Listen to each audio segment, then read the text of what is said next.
मित्रों नमस्कार, मैं आचार्य गोपाल दत्तप्रेती। मेरे YouTube चैनल में आप सभी मित्रों का हार्दिक स्वागत है, अभिनंदन है। मित्रों, आपके सपोर्ट से और आप वे जो वीडियो को आप देखते हैं, मन करता है कि और अच्छे आपको ज्ञान देता रहूं। तो इसी कड़ी में आज मैं आपको अवगत कराने के लिए आया हूं ऋषि पंचमी के व्रत के बारे में। ऋषि पंचमी का व्रत जो पड़ेगा 28 अगस्त को, जिसको पहाड़ों में, उत्तराखंड इत्यादि क्षेत्रों में बिरुड़ा पंचमी के नाम से भी जाना जाता है। तो उस दिन जो है 28 तारीख को जो माताएं हैं वो इस व्रत को करती हैं। जो नहीं करती हैं, इस व्रत के बारे में जानें। इस व्रत का महत्व क्या है, करना चाहिए कि नहीं करना चाहिए, स्वयं आप जो है निर्णय लें।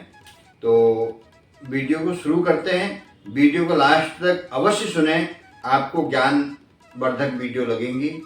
और ये जो वीडियो का जो मैं आपको जो भी कथा सुना रहा हूँ, यह कथा मैं आपको ब्रह्मांड पुराण के अंतर्गत की सुना रहा हूँ। आप ब्रह्मांड पुराण अगर किसी ने पढ़ा हो तो उसको पता भी होगा। तो ये कथा मैं वहाँ से आपको सुना रहा हूँ। जो भी मैं कथाएं आपको बताता हूँ, जो भी आपको तीज त्योहार इत्यादि बताता हूँ, अष्टादश पुराणेश 18 पुराणों के अंतर्गत ही उसको मैं आपको बताता हूँ। तो ये मैं आज आपको ब्रह्मांड पुराण के अंतर्गत ये कथा आपको सुनाने जा रहा हूँ। तो वीडियो शुरू करते हैं। जिन मित्रों ने जो मेरे चैनल को लाइक सब्सक्राइब नहीं किया, लाइक करें, सब्सक्राइब करें। और जो है जो नए मित्र हैं वो सब्सक्राइब करें, जो पुराने मित्र हैं शेयर करें और लाइक करें। सबको जय जय सिया राम। तो वीडियो शुरू करते हैं, ऋषियों का ध्यान करते हैं। नमोस्तु ऋषि वृंदेभ्यो देव ऋषिभ्यो नमो नमः। सर्वपाप हरेभ्यो वेद वेदेभ्यो नमो नमः। ओम सप्त ऋषिभ्यो नमः। मित्रों, कथा आती है। एक बार ब्रह्मा जी बोले कि मैं आपको एक ऐसी कथा सुनाता हूं जो समस्त पापों को नष्ट करने वाली है। व्रत की कथा स्तवन राजा ने, जो सितासो राजा थे, उनने ब्रह्मा जी से पूछा कि हे ब्रह्मन, आप कोई ऐसे कथा मुझसे कहें जो पाप विनाशक हो और पाप विनाशक व्रत को कहो। तब ब्रह्मा जी बोले, हे राजन सुनो, मैं तुम्हें उस उत्तम व्रत को बताता हूं जो समस्त पापों को सर्वथा नष्ट करने वाला है। उसका नाम है ऋषि पंचमी, जो पड़ेगी 28 अगस्त को। हे राजन, इसके करने से मनुष्य नरक के दर्शन तक नहीं करता, यहाँ यातना भोगने की तो बात ही दूर रही। तो इसी प्रसंग में महात्मा लोग पुरानी बात करते हैं कि विदर्भ देश के राजधानी में उतंग नाम के एक उत्तम ब्राह्मण रहता था। उसकी सुशीला नाम की भार्या थी, वो पतिव्रत परायण थी। इसी सुशीला के 2 संतान उत्पन्न हुई, एक पुत्र दूसरी पुत्री। इनमें बहुत ही सद्गुण भूषित थी। उसमें अंग पद क्रम सहित सब वेद पढ़े। उतांग ब्राह्मण ने अपने कन्या का विवाह किया। अपने कुल के अनुसार वो अपने घर में चली गई। प्रारब्ध योग से वो विधवा हो गई। अपने पतिव्रता धर्म का पालन करती रही। पिता के घर पर वो रहने लगी, समय व्यतीत होने लग गया। वो ब्राह्मण उस दुख से दुखित होकर के अपनी पुत्री को लेकर के घर छोड़ करके गंगा जी के तट पर चला गया। वहां जाकर के शिष्यों को वेदाध्ययन करने लग गया। वह लड़की अपने पिता की सेवा शुश्रूषा करती रही। अर्धरात्रि का समय था। एक दिन वो पत्थर पर गई। उसने शयन करते ही शरीर में एकदम कृमि हो गए। उसका जो शरीर था सब कीड़े युक्त हो गया उसका शरीर। ऐसे जब गुरुपुत्री की दशा हो गई तो उसका वृतांत उसकी गुरु पत्नी के समीप जाकर के शिष्यों ने बहुत दुख के साथ में बताया कि हे मां, उस सच्चरित्र आपकी पुत्री की यह दशा हो गई है। आज उसका शरीर तो कुछ दिखाई नहीं देता, केवल कृमि ही दिखाई देते हैं। शिष्यों के वचन को सुनकर के वज्र के समान उसको ऐसे लगे और वो घबरा करके अपनी पुत्री जहां पड़ी हुई थी वहां गए। वहां जाकर के ठीक वैसे ही उसकी अवस्था देखते ही अत्यंत दुखी होकर के विलाप करने लगी। अपने छाती पर गर्गाते करती हुई अच्छी तरह मूर्छित होकर के धरती पर गिर पड़ी। फिर कुछ देर के बाद में उसको चेत हुआ, तब उस लड़की को खड़ी करके अपने आंचल से पोंछ करके अपनी दोनों भुजाओं का सहारा दे करके उसके पिता के पास ले आई और बोली कि हे स्वामिन, आप कहो कि यह सच्चरित्रा किस पाप के प्रभाव से इस दशा को प्राप्त हो गई है।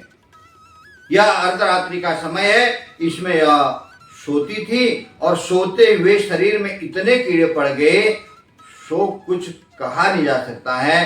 यह सुनकर के महात्मा क्षण भर में उन्होंने नारायण की समाधि लगाई और उस लड़की के पूर्व जन्म के पापों को देख करके बोले, हे अनगे, इस जन्म से पहले 7वें जन्म में यह ब्राह्मणी ही थी।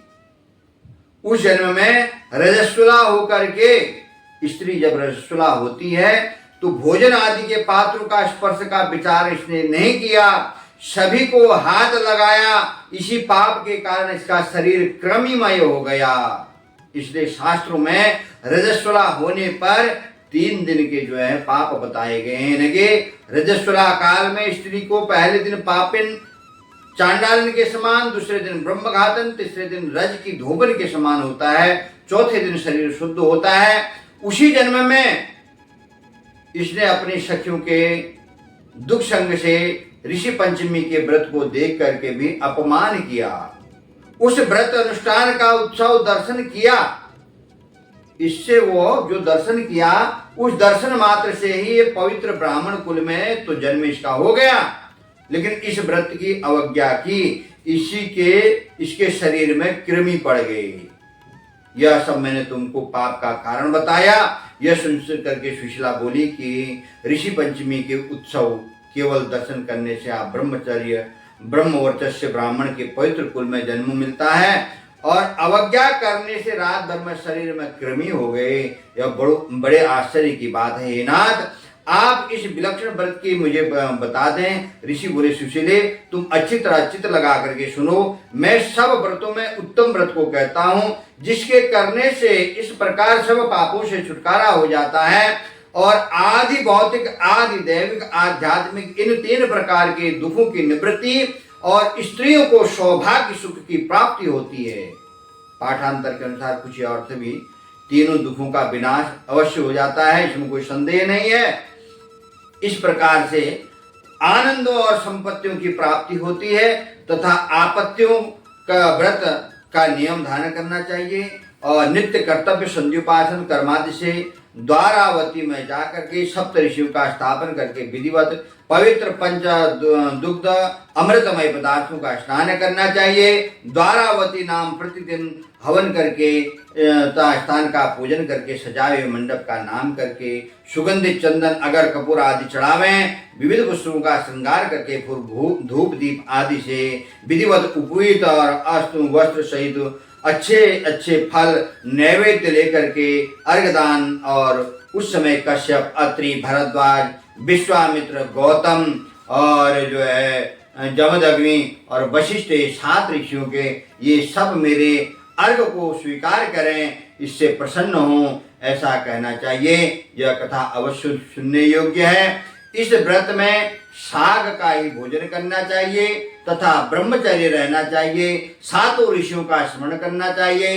इस विधि से इस व्रत को अच्छी तरह करना चाहिए। सब तीर्थों, स्नान आदि तथा सब तरह के दान आदि करने से जो फल मिलता है वह इस व्रत के प्रभाव से मिलता है। जो स्त्री इस व्रत को करती है वह सुखियारी रूप व लावण्य से पूर्ण शरीर वाली, सदा पुत्र पौत्रादि से संपन्न होती है। इस लोक में सदा सुख से रहना और परलोक में अक्षय पद की प्राप्ति तथा पूर्व जन्म के चरित्रों का स्मरण हो जाता है। यह हेमादि में और ब्रह्मांड पुराण में यह लेकर के यह ऋषि पंचमी की व्रत की कथा बताई गई है। इसलिए जो माताएं बहनें व्रत करती हैं उनका बहुत बहुत जो है कल्याण हो, और जो नहीं करती हैं तो इस कथा को सुन करके अवश्य करें। ऋषि पंचमी का व्रत विशेष करके जो स्त्रियों के अंदर रजस्वला समय में जो दोष लग जाता है, उस दोष की निवृत्ति के लिए सबसे उत्तम व्रत है। जो स्त्रियां जो है रजस्वला धर्म के समय में छुआछूत नहीं मानती, उन स्त्रियों को अवश्य करना चाहिए। इस जन्म में भगवान की कृपा से पूर्व जन्म के कर्मों अनुसार मनुष्य शरीर मिला है। इस जन्म में पुण्य करें तो अगला जन्म भी अच्छा हो, इसलिए करें। ये जाने कि पूर्व जन्म में किया था, इस जन्म में मिला है, तो इस जन्म में करेंगे तो अगला जन्म मिलेगा। इस भाव से करें। सबको ऋषि पंचमी व्रत की बहुत बहुत शुभकामनाएं। जय जय श्री राम।